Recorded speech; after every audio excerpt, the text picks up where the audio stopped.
Patuloy tayo mga lods. Pupunta pa tayo dito sa bandaroon.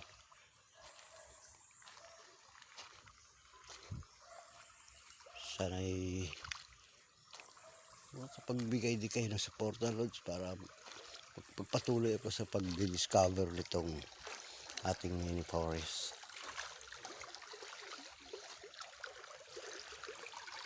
Ito lods, oh. Ito pinagukayan din ito lods. Marami kasi dito lods na pumasok ng mga treasure hunter. Pero ito yung kanilang kailang nadiditik na mayroong ibinaon, kaya hinukay nila ito.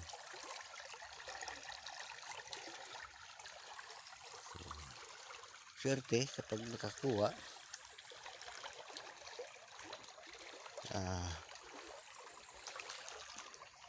Ating lods.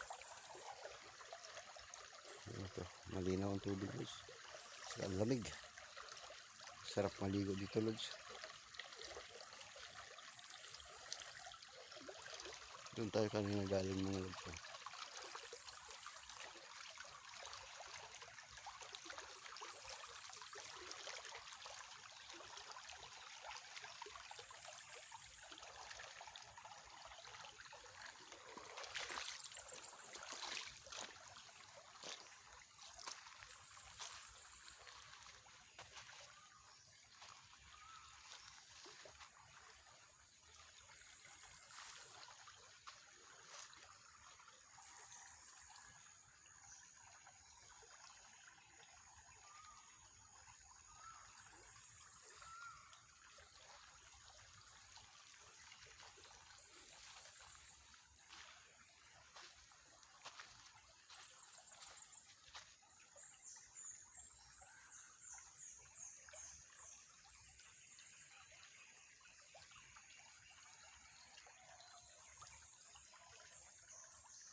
Babalik na tayo mga lods.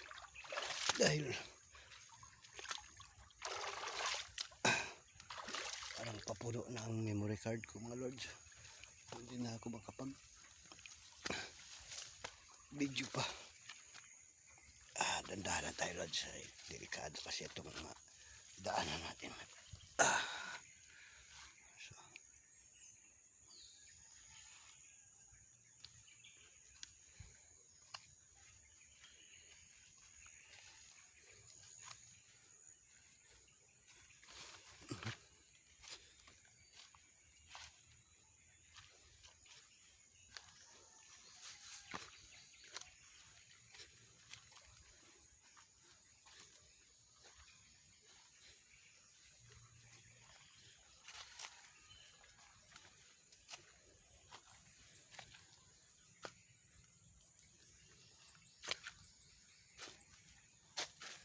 Kaya pag nandito ka lods, kailangan ni lagi ang mata mo sa yung dinadaanan.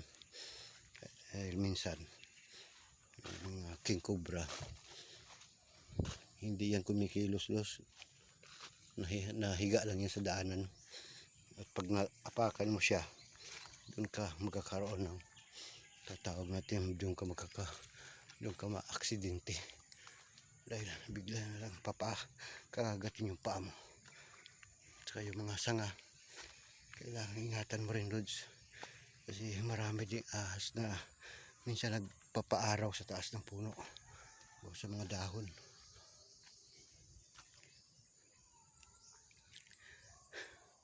Hinihingal ako dun. Ako, medyo matarik.